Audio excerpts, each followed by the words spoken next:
देश में नई केंद्र सरकार का गठन हो चुका है और ऐसे में विपक्षी दल अब अपनी भूमिका को निभाने की तैयारियां कर रहे हैं। देश भर में लोकसभा चुनाव में जिस तरीके से एनडीए गठबंधन को प्रचंड बहुमत तो मिल गया है, Bharatiya Janata party dominate position में तो आ गई है क्योंकि सरकार बनाने के लिए एनडीए गठबंधन के पास संपूर्ण बहुमत है। लेकिन ऐसे में क्या ये सरकार उस तरीके के फैसले ले पाएगी जिसके आधार पर पहले 10 सालों तक सरकारें चलाती जाएगी?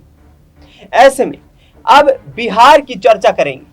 बिहार में एक ऐसा चेहरा जो राजनीति से लेकर विवादों तक चर्चित चेहरे के रूप में देखा जाता है, पूर्णिया के सांसद पप्पू यादव की बात हम कर रहे हैं। हाल ही में जिस तरीके से लोकसभा चुनाव संपन्न हुए हैं, उस दौरान चुनाव के दौरान ही अपनी पार्टी जन अधिकार पार्टी का विलय पप्पू यादव कांग्रेस पार्टी में कर देते हैं।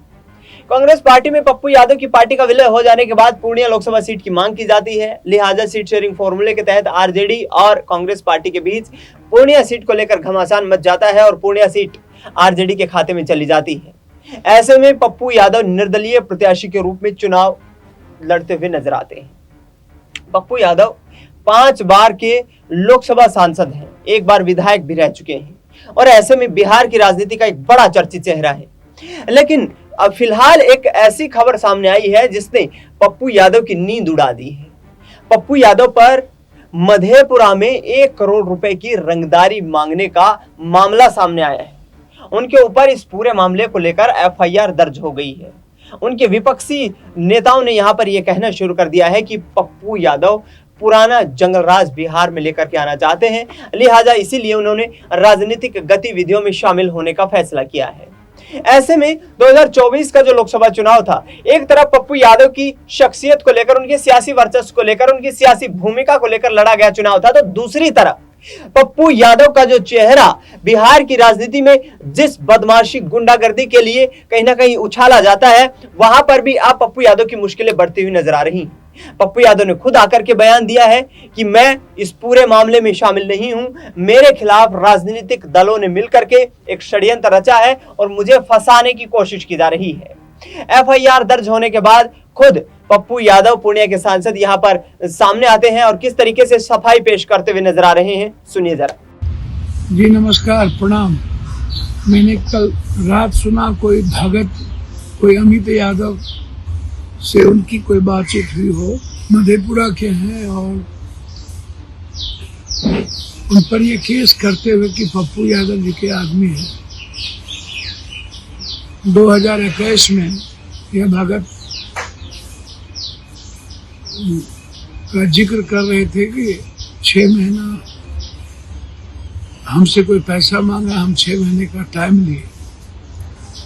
ये वो भगत है जो जीडी गोयनका के मालिक पर भी केस किया था। इन्होंने बदतमीजी की थी उन पे। ये एक ज्योतिष पर उन्होंने केस किया, गाली गलौज की माँ बहन लगा के बहुत ज्यादा ब्राह्मण समाज को गाली दिया। उन्होंने भी इन पर केस किया। ये पुनर्मा ग्रुप के मालिक के 70 लाख रुपया रखे हुए हैं। शायद ये वही भगत है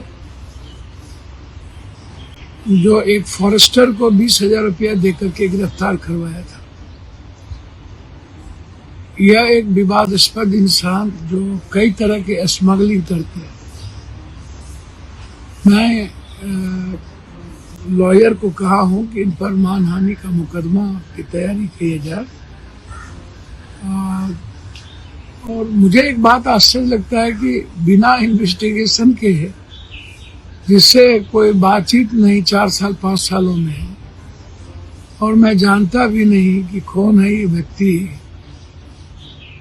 और तुरंत एफआईआर करके पुलिस के इस पर चढ़ा देना, यह पॉलिटिकल साजिश के अलावा और क्या हो सकती है। इसके पूरे मोबाइल की जांच किए, किस किस से बात करता है, किस किस से मिलता है, कहाँ कहाँ बैठता है, और इसका पूरा ब्लड ग्रुप की जांच हो। ये डेली दारू पी करके लोगों से लड़ता है, झगड़ा करता है डेली, प्रत्येक दिन। इनकी नित्य क्रिया है दारू पीना और लोगों से झगड़ा करना। सिंहेश्वर, ये मधेपुरा के सौगर के रहने वाले हैं शायद।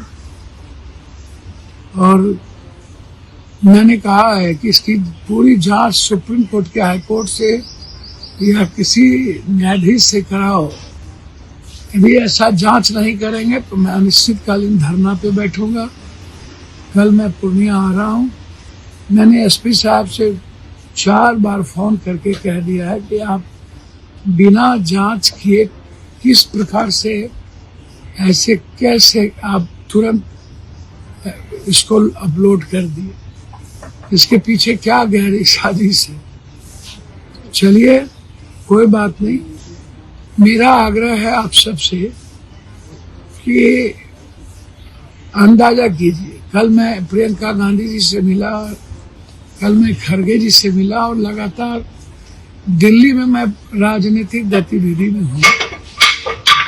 और उसके बाद शाम में इस तरह की साजिश, ये आप सबको देखना है। मैं सिर्फ इस व्यक्ति के सारे कुकर्म का, ये किससे किससे पैसा लिया है, किस किस को धमकी देता है, किस पे केस किया है और बेलोड़ी में इसके क्या क्या कुकर्म है, इसकी पूरी जांच एसपी साहब डीआईजी साहब करें और पूरी इंक्वायरी करें। 2 दिन के अंदर इस पे मुकदमा करूंगा और जरूरत पड़ी तो मैं धरना पर बैठूंगा। धन्यवाद, नमस्कार। तो सुना अपने पप्पू यादव ने कहा है कि मेरी राजनीतिक छवि को खराब करने की कोशिश की जा रही है। मेरी राजनीतिक छवि जो है बिहार के लोगों की लड़ाई लड़ने की है।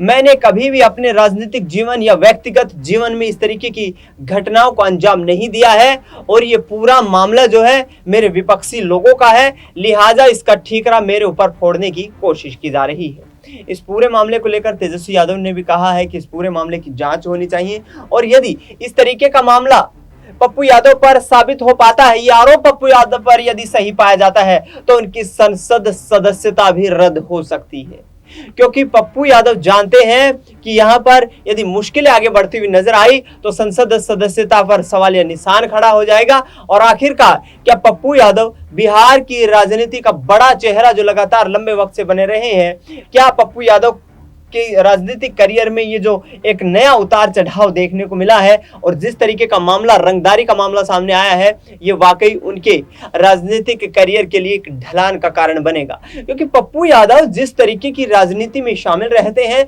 बिहार में काफी चर्चित चेहरे हैं, लालू यादव के काफी करीबी भी माने जाते रहे हैं और फिलहाल इंडिया गठबंधन में शामिल है। ऐसे में अब उन्होंने कहा है कि इस तरीके के किसी भी मामले में मैं शामिल नहीं हूं और यदि ऐसा पाया गया तो मुझे जो सजा दी जाएगी, मैं चौराहे पर भी फांसी खाने को तैयार हूं, फांसी पर लटकने को तैयार हूं। यानी कि पप्पू यादव साफ तौर पर अपने आप को निर्दोष बताते हुए नजर आ रहे हैं। देखना यह होगा कि आगे आने वाली जांच प्रक्रिया में किस तरीके से चीजें सामने निकल करके आती हैं और क्या पप्पू यादव की संसद सदस्यता पर कोई खतरा मंडराता हुआ नजर आता है। फिलहाल इस खबर में इतना ही। देश दुनिया की तमाम बड़ी खबरों के लिए आप देखते रहिए SPN 9 न्यूज।